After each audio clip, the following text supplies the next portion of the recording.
This goes to what Linus has said, that we didn't hear anything. Let me tell you, the process of a finance bill, in fact, you know, many people believe in Kenya that the finance bill is an invention of William Ruto. It is not an invention of William Ruto. The finance bill is an instrument that has been with us ever since independence. Only that we have made it much more transparent. Only that we have brought out more to the public. And that is why there is greater interrogation of what government is doing, especially after the new constitution that made public participation not a sterile provision of the constitution, but public participation to be an integral part of lawmaking, an integral part of managing the country. Let me tell you, when we took the bill, when we formulated the bill, it had 346 billion of new revenue. When MPs went out to the public said, we don't think this is good. We don't think this is good. It was reduced by 140-something billion shillings. It remained just 200 billion. Doesn't that amount to listening? No, it doesn't. That the public said, reduce this by... No, it doesn't, no. Mr. President. And that's why I said reject it. Just wait, just wait. No, we are talking about listening. Yeah. Just relax. We're talking about listening, okay? So the public said, reduce this by 146. We sat down, we cut down the areas, we reduced it to 200. What went into the space was the people who wanted to mislead the public, to say, oh, you see, in fact, everything you have been told is still there, this was not removed, these people are not listening, these people are not listening. And let me tell you, my good friend Latif, we have dropped the finance bill. Yeah? What does that mean? It means bill, but it has huge consequences. It means we will not confirm the JSS teachers, 46,000 of them. It means we cannot support our farmers with 2 billion shillings for us to make sure that farmers get a fair return of 50 shillings per kilogram, per kilo of their milk. It means we cannot sort out the coffee debts. It means we cannot support the cherry fund. It means we cannot sort out the debts of farmers in Mumias. It also means that we will continue to import potatoes from Europe when we have potatoes in his village. You just told me in Kimana. We have potatoes in Nyandarua. We have onions all over the place. That may well be. I think the problem has been, these are people who are saying they haven't been listened to. You only listen because you said on that night, on that Wednesday night, that is the moment you said that you had realized, Mr. President, that Kenyans did not want anything to do with that bill. And one would wonder, how can that be, Mr. President? And you have had all these presentations that have been made. Did it have to take demonstrations and sadly loss of lives for you to come to a point where you'd realize what your people, the people that voted for you, are saying? That, I think, is what the young people are asking. Let me tell you, Joe, members of parliament are representatives of the people, elected. They are not fools. And they are not mad. And I want to say, one day, Kenya will know that the MPs who voted yes are the true heroes of Kenya. Those are the people who saw the opportunity for us to unchain our country from debt trap and take our country to the future. Let me tell you, Joe, and I want to say this to the people of Kenya, that my plan was to make sure that in the next 3 years, maximum 4 years, we have a balanced budget, where Kenya is not the country where we are today. Let me tell you, gentlemen, and I want to tell the people of Kenya the following. We are in a very difficult financial position. This is something that the people of Kenya must understand, and that is why I am happy that we have a crisis. This crisis will help us be candid and speak to each other properly and contextualize where we are. We raised this year 2.3 trillion from our taxes. Of that 2.3 trillion, 1.1 trillion went to debt financing. 1 trillion went to salaries. What did we do? We had to go and borrow to pay the counties. We had to go and borrow to fund our education. We had to go and borrow to fund. Now, the funding gap we have done with the finance bill going down is that instead of borrowing 600 billion, we are going to borrow 600 billion plus 346 billion. That is close to $1 trillion. And let me tell you, my good friends, and I want us to be honest with ourselves. This is not how a country will get to a status where we are proud of our nation. This is not how we are going to. This is not how we are going to grow. And that is why. Linus, this situation, this crisis is a very important inflection point that we can sit together, assess. Let us agree, and I have no problem. Let us agree. Yeah. Do we continue borrowing? And let me give you the statistics. When in 2013, Linus, just allow me 1 minute, please, with a lot of respect. Okay. In 2013, the debt stock of Kenya was 1.8 trillion. For 10 years, that increased 5 times to 11 trillion, 10 point something trillion. We built a lot of roads. We connected a lot of electricity. We did many things in 10 years. But we were doing it on debt. Today, we don't have the luxury to borrow because we have reached the limit. And today, let me finish. Today, all the money we borrowed from 2013 is maturing. That is why the biggest challenge that we have as a nation is that we are spending 1.1 trillion every year of taxes we collect from ordinary Kenyans to pay debt, and not the whole debt. That's interest alone. Yeah. Interest principal comes to 1.8 trillion this year. So, my good friends, and yet you want to tell me, William Ruto, don't collect domestic taxes. Go borrow more money. No, Mr. President. That's not what they're saying, President. And what is the alternative? Yeah, and I just wanted to come to one. No, what is the alternative? Just help me there. Yeah. Because there are only two things you can do.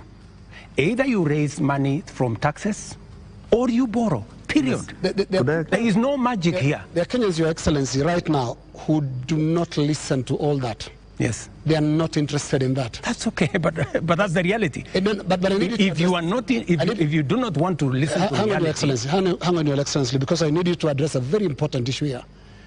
And that is one of a trust deficit. There are Kenyans who watch you, Your Excellency, and I don't know whether you are aware that they don't trust what you say. They don't believe what you say. Are you aware, Your Excellency, for example, that a lot of Kenyans increasingly don't associate the truth with you? That is your assessment, because you have never associated the truth with me from the beginning. No, there's quite a number of Kenyans. No, I mean, that is we asked people before we came here. That's the assessment. Yeah. And many of those that responded to me directly, and to even our platforms, on KTN News, on Spice FM, on NTV, on Citizen, and we were asking them, what question should we ask the president this evening? And the one thing that many of them were saying is, when will he stop lying? So it's not Linus. That can he tell us the truth this time? Let me say the following. I told the people of Kenya that I would reduce the prices of fertilizer from 7,000 to 2,500. I don't know how that is a lie, because they buy it at 2,500. Okay. I told the people of Kenya we're going to have a housing program. A housing program is underway in Kenya. I can tell you, Linus, that whether you believe me or not, facts will not change. Yeah, and facts are not changed by who says it. And allow me to step back a bit, Your Excellency. And facts are very stubborn. Allow me to step back a bit. Yes. And what I'll do is we'll play clips, just a little combination of clips of yourself speaking not too long ago, and I want us to listen to that. I'll stand out of the way because you said it's me that doesn't share the truth with you, and I would like you to respond to yourself, to the clips that we are going to play. But you see, Linus. Let's watch that, Your Excellency. I think, Linus, yeah. You don't bring clips that are in a biased way. You know, you select maybe something that has not happened. No. Can you be fair and select clips across the board? What I said and has been done, and what I said and maybe has not been done. So let's watch that. Maybe you can watch that. Yeah. These people don't understand the damage they are doing to the people and the economy of Kenya. Kwa hii taxes wanaongeza usiku na mchana. Na mimi nataka niwaulize watu wa hapa Manga, tafadhali, mkiona tumesimama hapa mbele yenu, tunawaambia kwamba tutengeneze hiyo serikali inakuja ambayo inaelewa lugha ya mwananchi wa kawaida. If you have good ideas, why do you need a police? Why do you need blackmail? Why do you need intimidation? If you have better ideas, send them to the people of Kenya. There are enough intelligent people in Kenya to differentiate what is good from what is better and what is best. Ni jambo baya sana kama tutatumia askari polisi kuumiza wananchi wasio na hatia, eti kwa sababu wako na maoni tofauti ya kisiasa. I agree with that. It is not fair to use the police to harass citizens who have a contrary opinion. And that is perfect. That's what they're accusing you of. I still believe that. That's what they're accusing you of. But you don't tell me that... What is the problem with Alfred Keter? Yeah. Alfred Keter, no, it's not a contrary opinion. I mean, the police have said why they arrested him. It is not because of me. I didn't give any instructions. I didn't even know what was going on. Let me tell you, Linus, I am a very clear-minded person on what I say.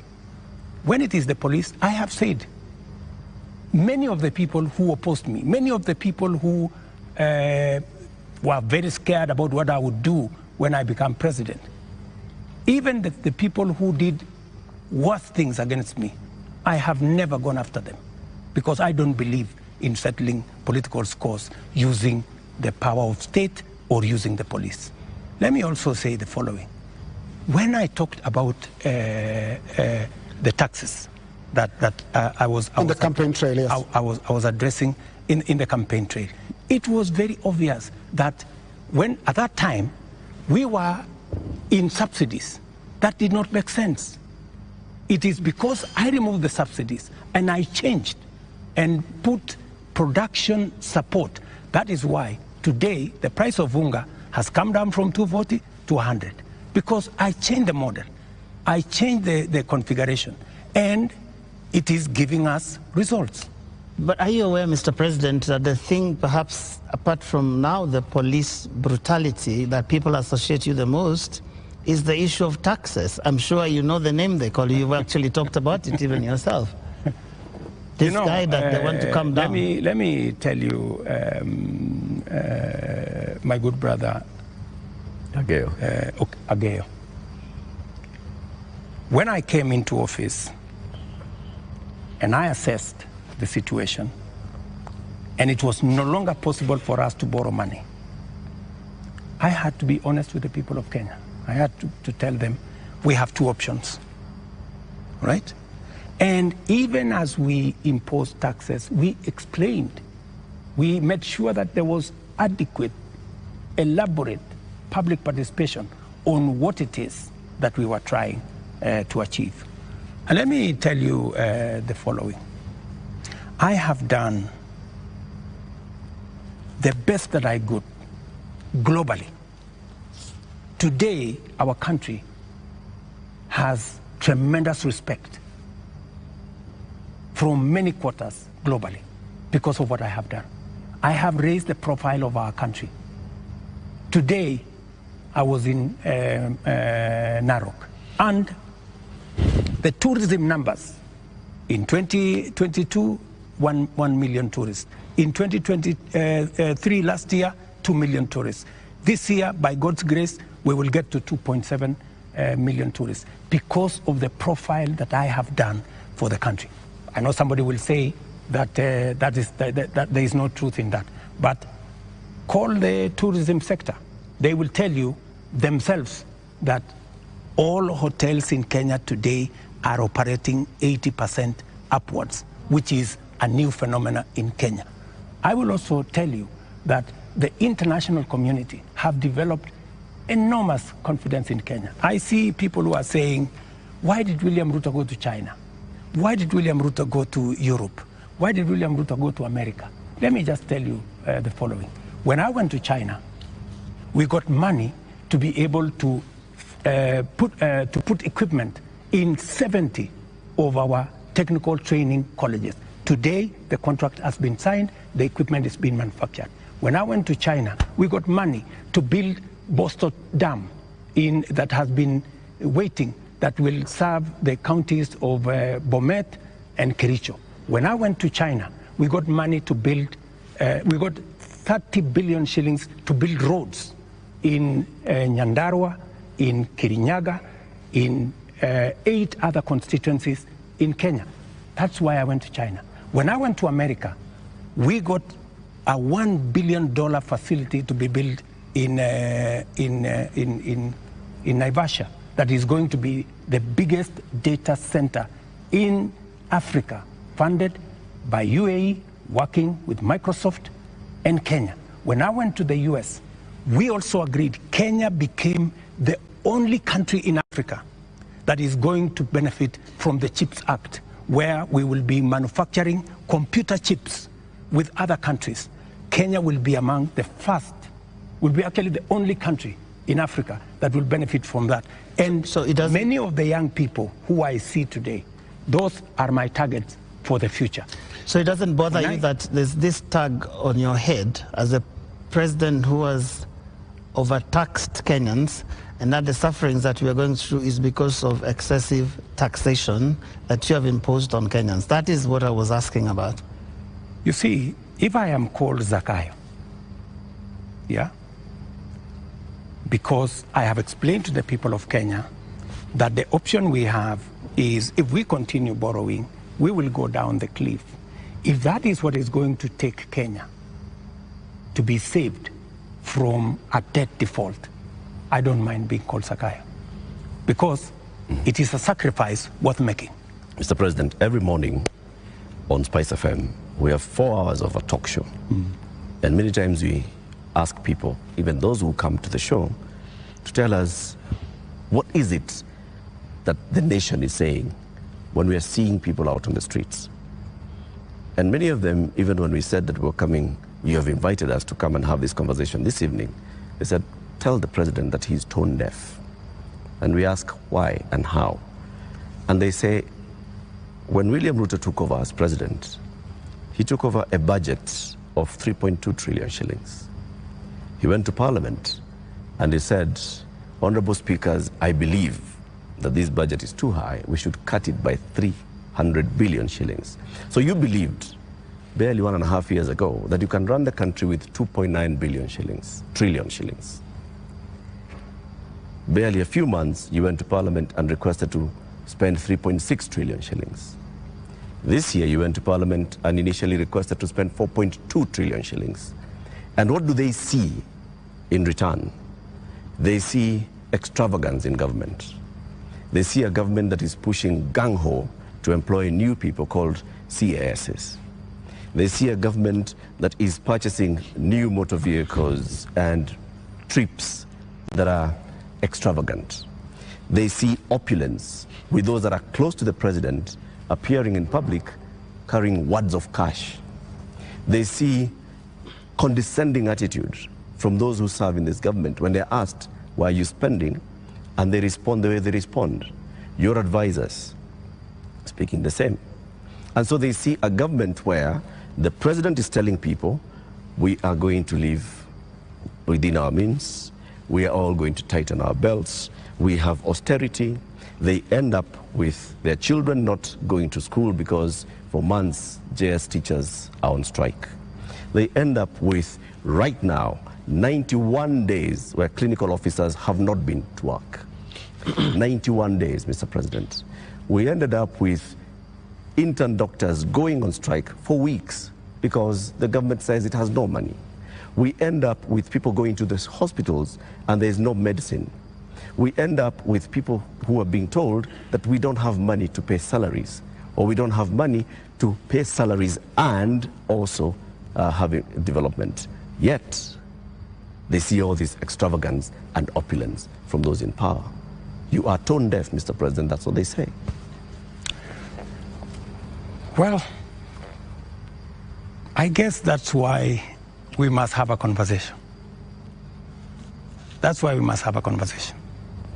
And I'm very happy for us to have this conversation so that we can put the facts on the table and we can all of us make a decision. But let me tell you the following. I've listened to you, and let me also tell you that today, the universities, which were almost closed, they had debts of 60 billion shillings. I have enhanced their budget by 40 billion shillings, the universities, because education to me is very important. It is the greatest equalizer. Today, the universities can confirm to you, and I was sitting here with the vice chancellors, that I made the right decision because we are funding the universities better. Let me also tell you, I took the decision to hire additional teachers, 56,000. It has never happened in the history of Kenya. Why? Because education is the greatest equalizer. Many parents in rural Kenya take their children to schools that have no teacher. And we are disadvantaging them. The children of the poor get the worst form of education. They have no chance. I decided, because I said it is bottom up, I decided that I'm going to put more money in making sure the child of every Kenyan has an opportunity to be their best by giving them the correct education. I decided that I am going to put money in farming. The first year, I put 10 billion shillings in fertilizer subsidy, a program that had been scrapped for 5 years. The difference is obvious. Today, by God's grace, we have a harvest. The prices of food commodities has come down. Day before yesterday, Latif, there was a release of where we are with inflation. Inflation in Kenya is now 4.6%. When I came into office, it was 9%. Inflation coming from food products. It was reported not by me, by the institutions that are charged, 4.6%. We have, where I have invested money, I can account for it. Right. And it is making a difference in the lives Their of concern many. is on extravagance in government. I will come to opulence in government. On opulence and extravagance. Every trip I have made, I have not made any trip outside Kenya to go and do things that are of no benefit to this nation. I can account for every trip that I have made outside our nation, whether it is on projects or programs or investments, or even the profiling of this country to put it in good standing for us to attract investment. In fact, The Nairobi Stock Exchange, which was almost closed, was rated the best in the world. Not said by William Ruto, but it was in the public domain by Bloomberg. If you don't believe me, believe Bloomberg. Mr. President, So I have done what I could for the country. But let me finish opulence. Questions. Let me go to the opulence. And let me be very clear that the display of insensitivity is a statement that has come to me, and is a sentiment that has come to me, and you will see something very different going into the future. Whether it is coming from my staff, whether it is coming from this office. And I know people have raised issues of CAS, for example. I deliberately, even after Parliament had approved the position of CAS, I have not appointed any CAS because I realized that we were in a situation that we could not. And no CAS will be appointed until we have an economy that can support more opportunities. I know citizens have said that there is no need for the office of the First Lady or Second Lady. Third Lady. These are offices that were there. But because we have to live within our means, those offices from tomorrow, this new budget which is starting tomorrow, they will not be part of our equation. Because in the face of what has happened, we have to trim down every other area. And in fact, not just those, many other spaces are going to be trimmed down to reflect the new reality, especially after the finance bill was taken down by myself when I said we take this down. We are going to cut our clothes. We are going to cut our coat. Our coat, the size of our clothes. We're going to reduce money going to counties. We're going to reduce money going to the judiciary. When I came into office, the judiciary was getting 18 billion. Today, they are getting 25 billion. But it was because I believed in the rule of law. I believed that we needed to do something about making sure that our judiciary has resources, because Kenyans were telling me directly, justice delayed is justice denied. Will you I have the size hired of your government? The highest number of judges under my administration because I believe that Kenyans must deserve justice. Will you reduce the number of ministers, ministries, or state departments, or advisors? That is an area we are going to target and cut down because it is the reality we have to face.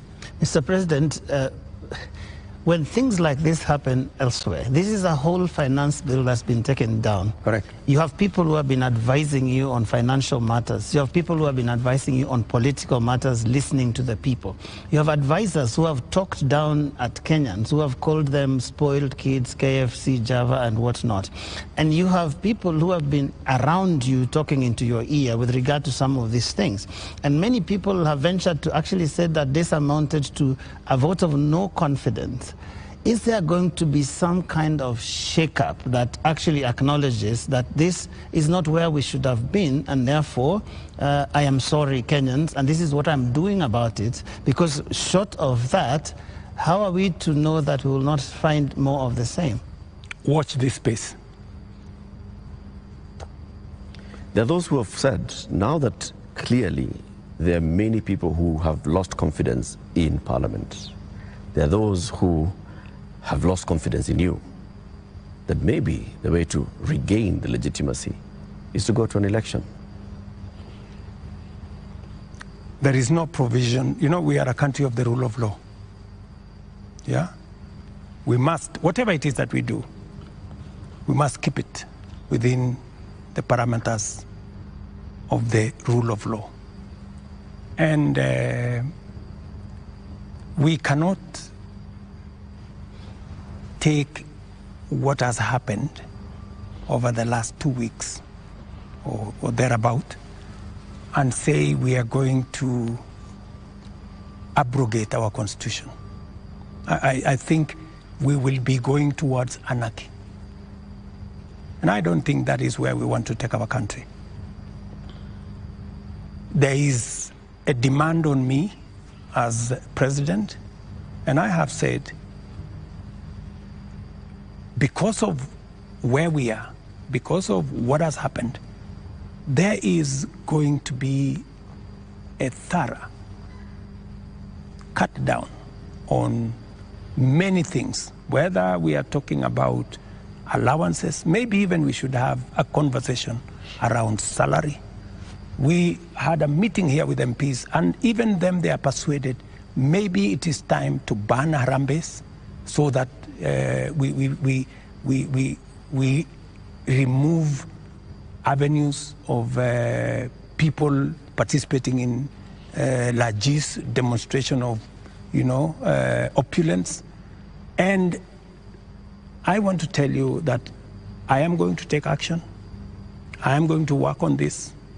I know what we should do, but I am also not going to be reckless and take the country into a crisis. I will make sure that I act responsibly and listening to what the people of Kenya are saying. I don't know if this will preempt you, Your Excellency, but one of the most serious concerns that have been coming out, including in the Gen Z demonstrations, is the question of corruption. And right through this interview, you've not mentioned the word. And even as you go into that, I want to give you two illustrations. Kenyans dealt with or encountered the problem of fake fertilizers, and you never took action against your cabinet secretary for agriculture. Before that, we had the scandal around the importation of edible oil, which, Your Excellency, we don't know where the edible oil is to date. I don't think it ever found itself to the market. Again, there is a cabinet secretary in that ministry. And also, what got into the market was condemned sugar. And when we look at all the information around these three cases, these are people close to you. They're cabinet secretaries. And so you are unable to take action against them. So why should you be trusted now to act? Because there are those who read and say you are really a hostage of those who campaigned for you to become president. They get away with anything. Three things, Linus. We hadn't reached the question of corruption. So don't unfairly accuse me that I have not spoken to it. I am ready to speak about it. So that's number one. Number two, I fired the CEO of KBC when the sugar thing came up. Number two, on fake fertilizer,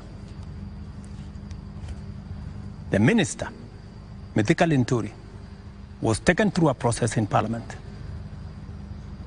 The CEO of National Cereals Board, the General Manager of National Cereals Board, and other 7 members of staff are in court as I talk to you. The people who signed the contract, they are in court. You spare big fish and roast the small fish. No, let me just finish. Yeah. Because I need, Linus, I am a fair person, and I am a believer in the rule of law.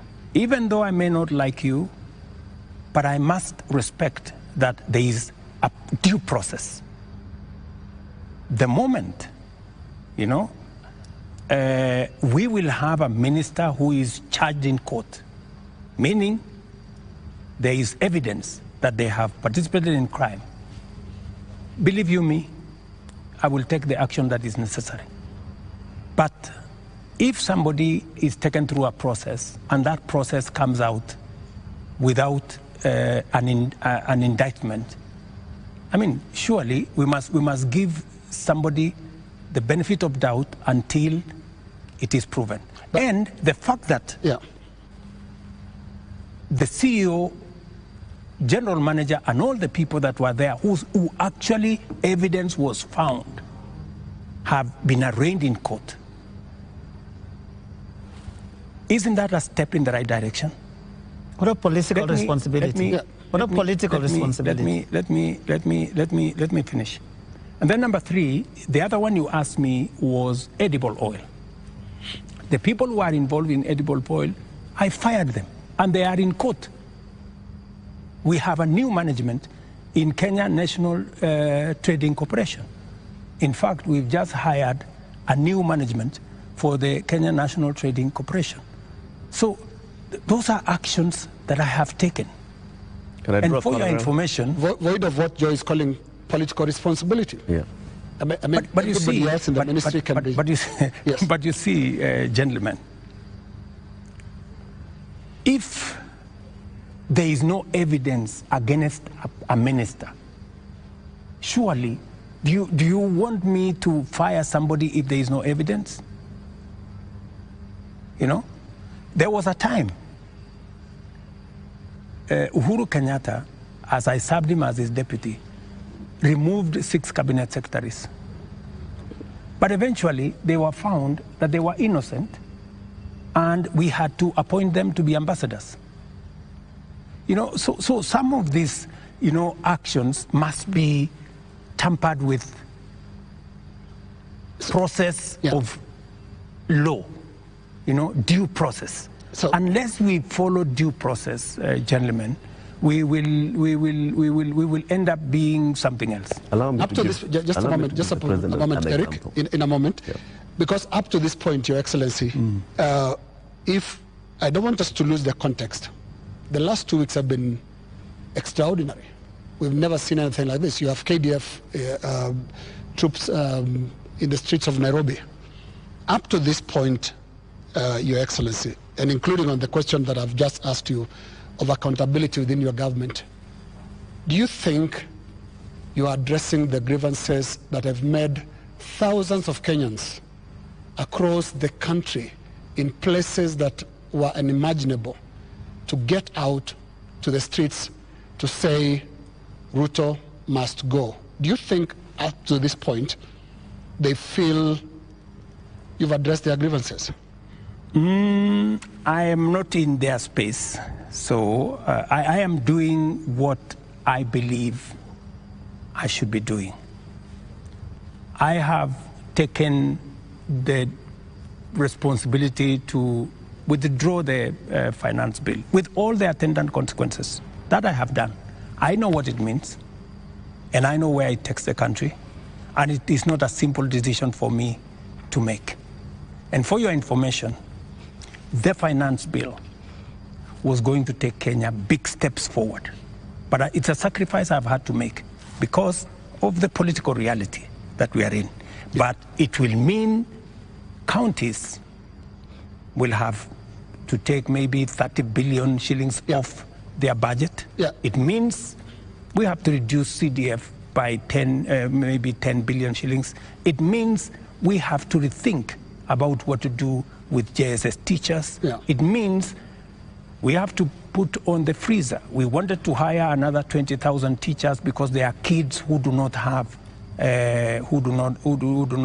teachers. It means we have to work on our UHC program. We thought we would upgrade, for example, Linda Mama. You know, we thought we would upgrade Linda Mama. There is something, Your Excellency. But it means we have to hold that, and it means many things. Just hold on, what else do you want to hear? You are speaking outward, but looking at the grievances, they are also asking questions inward from you, Your Excellency. And what I can hear from these grievances that have been expressed quite loudly, you said you are not in their spaces. We sometimes get into the spaces to listen to what they are saying. And all they're saying is, you cannot be, for the next 3 years, the president that you've been for the last 2. So what is that you're going to change about? That's why Linus, that's why we are here. Of course, it's not going to be business as usual with the kind of reality we are faced with now. It has to be different. Do you regret anything at all? What you should have done better? What your people would have done better? Well, maybe there are things we should have done better. We should have communicated better. I think the biggest problem we have, even with the finance bill, because the finance bill has great things for Kenya. The finance bill says we shouldn't be importing potatoes from Europe. The finance bill says we shouldn't be importing onions or eggs from Europe. The finance bill says we should be growing our own industries. We should be manufacturing diapers in Kenya. We have 10 companies doing that. We should be manufacturing all those things in Kenya. We should be expanding our manufacturing capacity. That is what finance bill was talking to. But I am sure we will recover that when we have explained. Yeah. The biggest challenge that I regret is that we didn't communicate better.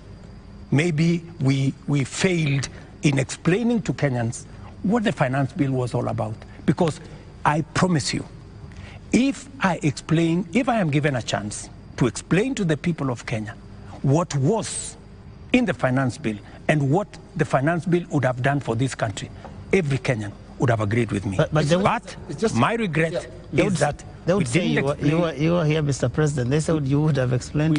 We didn't explain ourselves better. Maybe my communication team failed.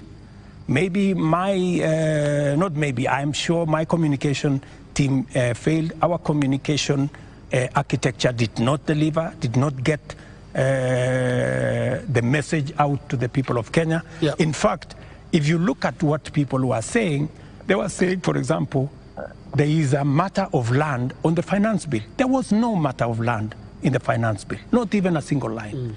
And it is on that basis that people rejected the finance bill and many other things that were not in the finance bill. Now, communication is about words, Mr. President. Let's go to the deeds, because when you see what Gen Zs are doing, for the first time in the history of this country, we've had protests on the altar of the Holy Family Basilica, because the young people of this country are telling you the political culture, which you've been part of having politicians speak in church, converting the platforms into, converting the pulpit into campaign platforms, must end.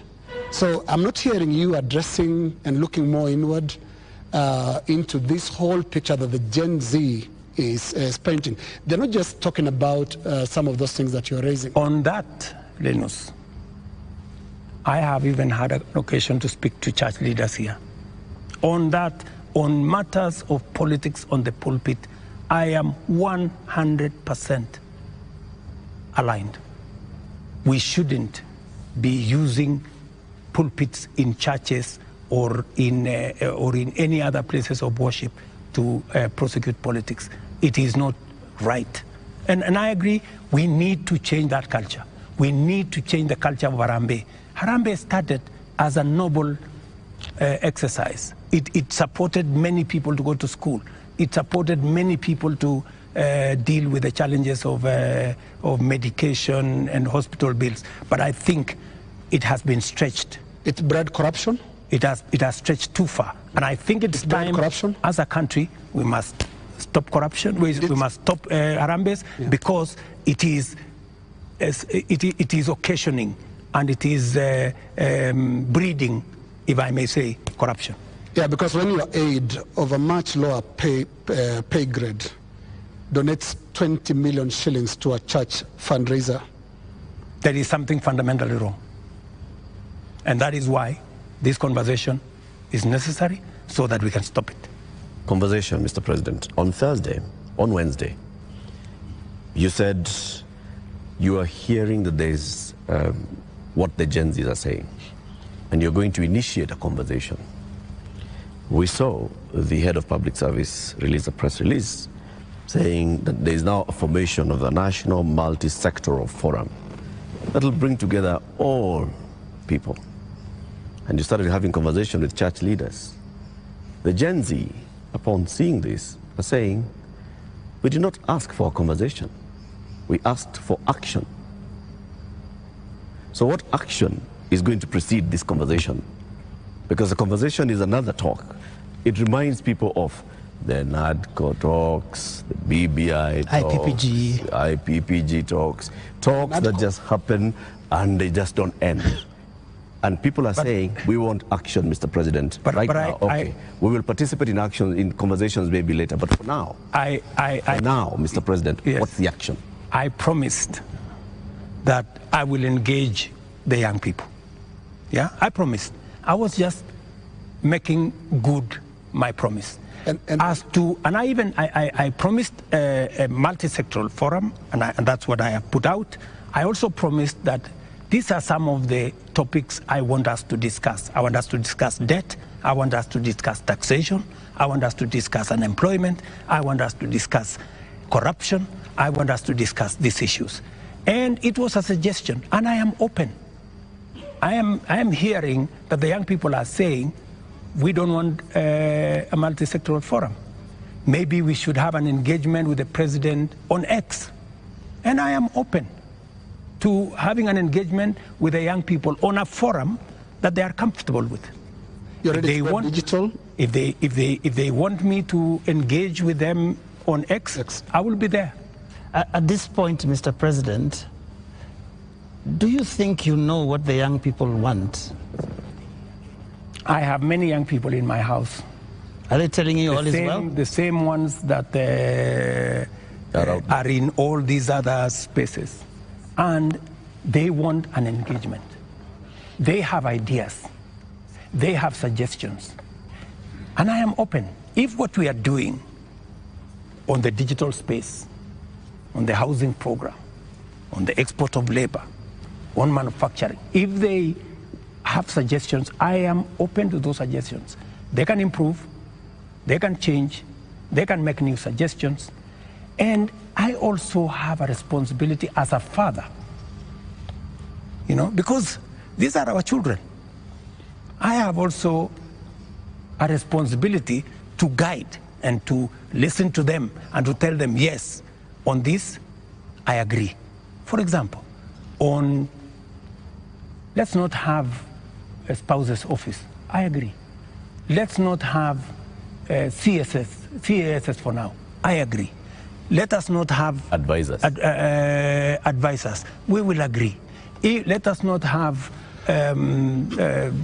churches being a space for politics. I agree. So many of these areas, we need to even have a conversation. If we are paying 46% of our revenues for salaries and wages, when the legally established space should be 35%. That is why I started a conversation with Salaries and Remuneration Commission. We must deal with the issue of wages and salaries so that we bring them down to 35% and leave more money for our development. That is a conversation I am very happy about. When? Mr. President, it's been 2 weeks. It's been 2 weeks of you saying every day we are going to have a conversation. We just you know what they say on social media? I say they call you the president of tutafanya, tutatenga, tutafanya, tutarudi. No, it is always futuristic. But I'm here. You're saying, but I'm here. We are going to have a conversation. I said within a week. I gave a timeline. Within a week. Yeah. So within a week, we will have agreed on where are we meeting. Are we meeting at the X space? I am ready for that X space. Are we agreeing on this multi-sectoral? I'm waiting to see the suggestions that Kenyans have.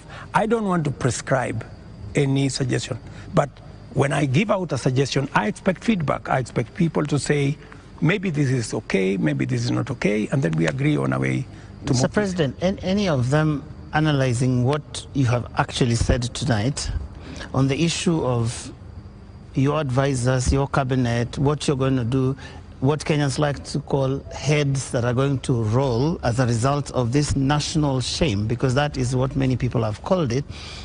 You have said, watch this space. And here there are all these other things that young people are asking you about. What is that concrete thing that you're telling them tonight that I have heard you? These are the things I've heard you say since all these things started, and this is what I have done. Because you seem to have withdrawn or declined to sign this finance bill rather grudgingly, but not in good faith, having understood what people were saying. You're regretting this thing. You're saying, you guys, mutaona, mmekataa lakini mutaona. That is what we're hearing. Let me tell you that I will not lie to the country that putting down the finance bill is going to be easy. I'll not be a leader. I have to be brutally honest. And those consequences, it will start with me. To cut down the budget in my office, to remove what we call austerity, to implement an austerity program that will cut down on unnecessary stuff, unnecessary offices, or offices that we can take down. I am ready to even engage the young people and for them to, because they want an engagement. I too want an engagement for us to agree.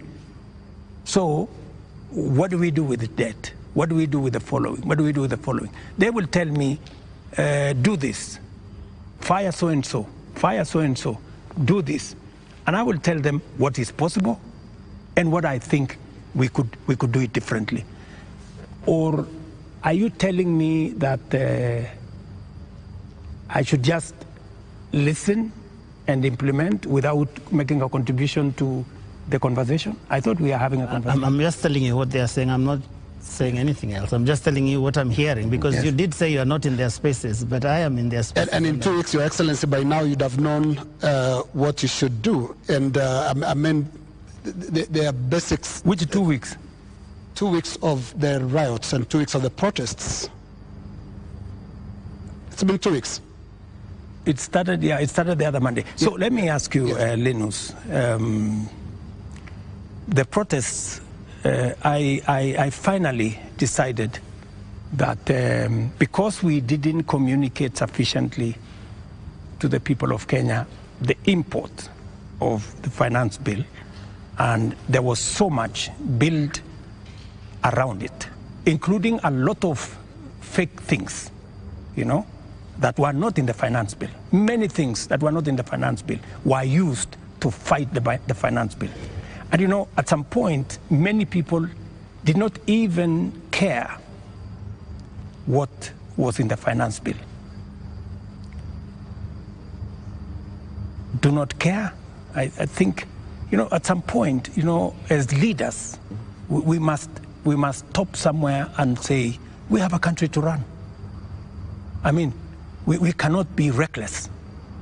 We must, at some point, stop and say, what are the consequences? Because everything we do has consequences. And we must be careful as a nation to make sure that our country does not go down to the dogs. And believe me, countries, you know, have gone in the wrong direction. And we must be careful. And I don't want to be the leader that took the country in the wrong direction. We must be measured, we must be careful, we must listen to the young people, we must listen to other views and be able to make a carefully well thought out plan for the country out of where we are. Yeah, but what if the protesters are actually saying something in totality about your government, not just about the finance bill? It's not about just the finance bill, is it?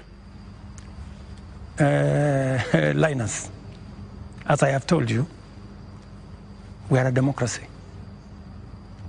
The people of Kenya can make a decision. Yeah? And I am perfectly, you know, alive to the fact that when the people of Kenya finally, the same way they decided to elect me, when they make another decision, we will comply as the people of Kenya.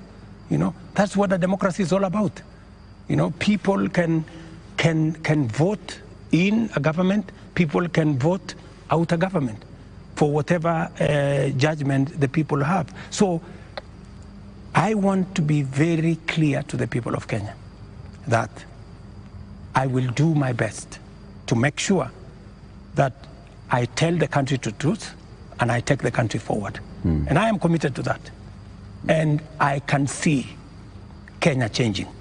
If I had managed to pass this finance bill, Kenya would not be the same. We would take this country to the next level.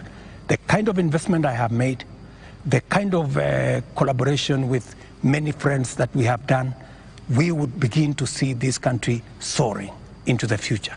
But all is not lost. Maybe we have taken one step back.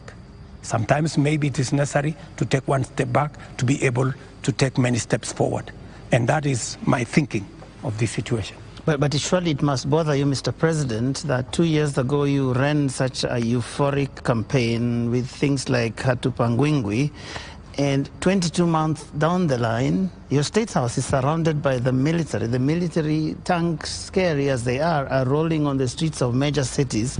And as we sit here today, people are saying Ruto must go. Surely that is such a fast slide. There must be something that causes one to pause and say, how did we get here? What happened here? And one would have expected an earth-shaking statement tonight that tells the country, I get it. Something has shifted in a major way in our country, and I'm also shifting as your president who's listening, and this is the new direction things are going to take. Let me tell you, Joe, I came into office at a difficult time. Yeah? We have a combination of coming out of COVID. We have a serious drought that hit our country. We had interest rates that went up everywhere. We went into a very difficult situation. What did many countries do? Many countries went and defaulted. And I don't want to mention countries because it's not right to mention. But almost 8 countries in Africa went down. Many people expected Kenya to be among the 8. But believe you me, I have carefully managed the economy of Kenya. Kenya is not among the countries that have defaulted. If anything, we have running programs in Kenya. We have a whole housing program that is running. We have a whole digital program that is running. We have made changes in our education. We've hired more teachers. We've made sure that we have a new funding model for our universities. We have supported our farmers. We have reduced the cost of living. We have done many things, even in the context of all the challenges that we have had. I am telling you, I came in and I believe I am the right person to be in this space when Kenya is in a difficult position, because I believe I am the person who can sort out the challenges that faces Kenya at a point like this. But when the public and the protesters, the Gen Z, some of who actually formed the base of your election campaign, are telling you, we are disappointed, you've not delivered. Hashtag Ruto must go. What do you tell them? Let me tell them the following. Good friends, the young people of our nation, my sons and daughters who supported me to win the election. I hear you.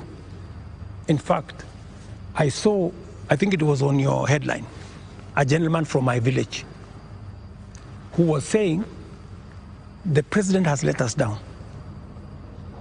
Many children in this village are not getting jobs locally. That is why they are going abroad. Little did he know, my good friend from my village, that the children, the 500 of his colleagues around our village, are actually part of my plan on export of labor. They have actually, I intentionally supported them to leave the country because we got them jobs outside Kenya. So I am telling the young people of our nation to be patient. Our housing program is rolling. We will be hiring more architects, we will be hiring more engineers, we will be hiring more professionals to support our housing program. In the next 2 years, we will have 300, maybe 1,000 people working in that space. Be patient. We are sorting out the challenges that are facing our digital space. We are rolling out our digital space. Young guys, by the end of next year, God willing, we will have a digital hub in every ward in Kenya. because we have already started that process. Every TVET in Kenya today has an ICT hub with young people monetizing their talent. I want to tell them we are full speed into manufacturing. That is why we're saying we're no longer importing clinker, we're no longer importing steel, we're no longer importing clinker, we are no longer importing furniture. We are going to stop importing eggs, we're going to stop importing onions and all this, because we want to promote our local manufacturing to be able to create jobs for them. We are no longer going to be importing diapers or sanitary pads from other countries. They are going to be manufactured here. Mr. President, I have worked with the industries to make sure that we create opportunities for these young people. We're going to work with them to deal with the challenge of corruption. We're going to work with them to cut down on government like this. I am going to make sure that we have a lean government that responds to the reality of where we are as a country.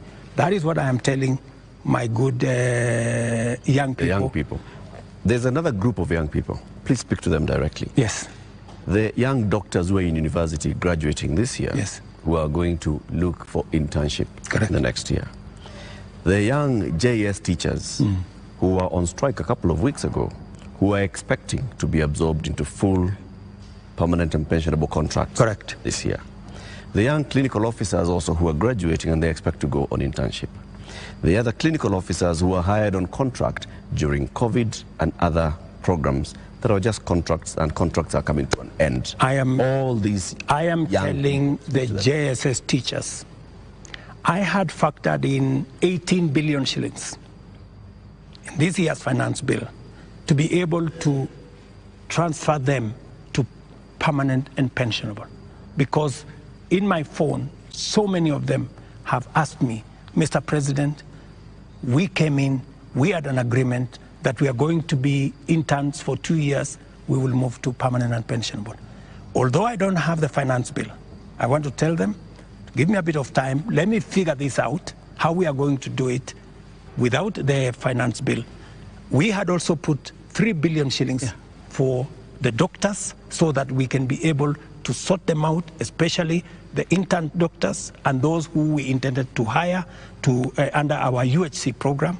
I had put 10 billion shillings on the UHC program under the finance bill. That is now not in the equation. I have to figure out, let them just give me a little time. I'm going to figure it out again, because I know and I feel and I made a commitment to them that we will do this. So even in the absence of the finance bill, and even as we cut down on expenditure on many other areas, it is still my commitment that we will see what to do with them so that the job they are doing in teaching our children, in treating our people, do not go to waste. Mr. President, we're almost winding down this, but have you noticed that those young people, they actually have worked out the things that they believe you can take out and still be able to do the important things? Because you seem to have this elaborate plan, and I'm wondering where their views will fit in, because you seem to have this all worked out, but they probably don't want all those things. That is why they have figured out. That is why, you know, part of what I told you, Joe, is communicating, you know, and I hope this time round I find a medium where I can engage, you know, and I am ready to go to this X place to engage with them. And I want to tell them, this is my plan, okay? Tell me how I can make this better. Tell me this is not good enough, you know? Change this. Because I have seen some of the demands they have made.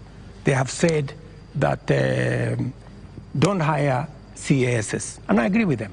They have said, remove the office of the first lady, the spouse of the second lady and all that, and I have agreed with them. They have said a couple of things that we already are in agreement. They have, of course, said some of the things, abolish the office of women rep. I've seen they have also said we should reduce the salaries of MPs to 200,000 or something. Some of those things are things that are not in my power. Those are the things that we need to do a whole of society, a whole of nation approach, so that if we are bringing down salaries from 1.1 trillion to 700 billion, that is something I am willing and I am ready to start with my own salary, going down to salaries of others, so that we can all live within our means. Your Excellency, we're now going to our final questions. And my final question will be about the protests and the deployment of KDF, which you did a few days ago. Now, the Gen Z, millennials, and the online Kenyans that are organizing these protests are promising to be back on the streets on Tuesday. What should we expect on Tuesday when protesters, peaceful as some of them have been, turn up on the streets of Nairobi? Do we expect them to be chased away by the Kenya Defense Forces? First, the Kenya Defense Forces will not be on the street. They only come as a last resort. If the demonstrations will be peaceful, I promise you, the police will be there to protect the demonstrators. But the police will also be there to make sure that the criminals, the fellows who come to burn offices, the fellows who come to loot property, will also be dealt with. That is my commitment. We must all operate within the law, and that is what it is. My final question is on the elephant in the room, the elephant in our budget, public debt. Candidate William Ruto responded to a question during the debate, and he said he's going to commission an audit of the public debt. President William Ruto last year responded to the same question and said it's important for us to audit our public debt. Today's question is when? Public debt is actually a public document where we are as a country. The 10-point-something trillion of our debt is in the public domain. But I am prepared for us to put in forensic experts as part of this exercise so that we can all appreciate, yes, this is what we owe, and then agree, how do we pay? How do we deal with it? In fact, I was in Korea. In fact, Korea, when they had a problem of debt, the whole nation came together. And people contributed gold. Others contributed many things because they wanted to pay their national debt. Maybe we will need that conversation once we are all clear that this is public debt. My question, Mr. President, is when? As soon as we finish this conversation, once we have agreed that this is the way we are going, I will institute the necessary steps to make sure that that debt is audited and it is made public for Kenyans to know this is the public debt. And I'm sure it will not take a month for us to be able to know, what is Kenya's public debt? And then we can take it up from there and go forward. Mr. President, my final question is about your cabinet. Given the things that have happened, given the questions that have been raised about fertilizer, about edible oils, about sugar and all of that, tonight, can you look Kenyans in the eye and tell them you have full confidence in the cabinet that is currently helping you to run the country? The cabinet that I have maybe could have done better. That's not the question, Mr. President. Maybe could have done better. I'm answering your question. Okay. Yeah? Maybe, unless you have a better answer, allow me to answer. No, I just thought my question was specific, but you can that's go what ahead. I'm saying. So, maybe my cabinet would have done better, right? And I am going to do a soul searching on how we need to move forward.